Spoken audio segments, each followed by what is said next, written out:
let's talk about SpyxFamily, episode 2. Spoilers of SpyxFamily episode 2 in 3, 2, 1, let's go! Honestly, this episode was just really entertaining, and as expected, this entire episode revolved around the introduction of the mother for this family. The mother's name is Yor, and she meets Twilight in a tailor shop with Anya. And surprising enough, while Twilight may be a spy, Yor is an assassin! And I feel like all of us were as excited as Anya when we realized the mother's gonna be an assassin and the father's gonna be a spy.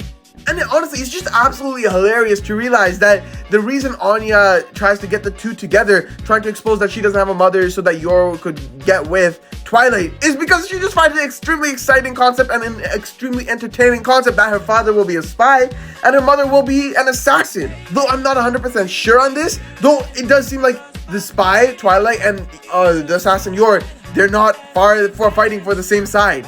Anya doesn't know that, so I don't blame her when she set these two up. Though, that should be really interesting to see play out.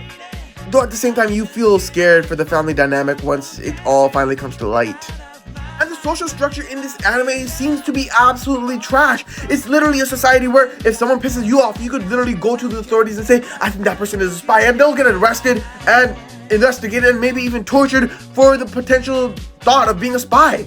And then you see a bunch of women who seem absolute crappy and fake as hell. They seem hella mean, they want to embarrass you, they want to laugh at you, if you talk to one of their men, they will try to embarrass you, they'll embarrass you even if you annoy them in the slightest. It should be pretty fun to see them fear Yor in the future. Honestly, it's just gonna be really fun to see the dynamic of this assassin and spy and how they're gonna get married for real and not just for the charade and act, because Yor doesn't want to seem as a spy by being a single person at the age of 27. She doesn't want to seem suspicious because she's an assassin, while Twilight, he wants to get married for his mission.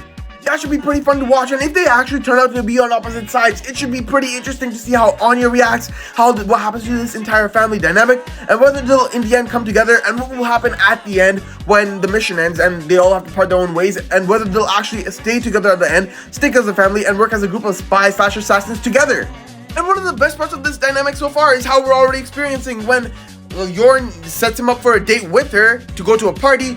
He's coming late because he's trying to do his spy mission, trying to reach there on time, but then having to make up excuses because he's getting late, he's covered in blood from his mission, and he's trying to hide all his spy identity from his girlfriend.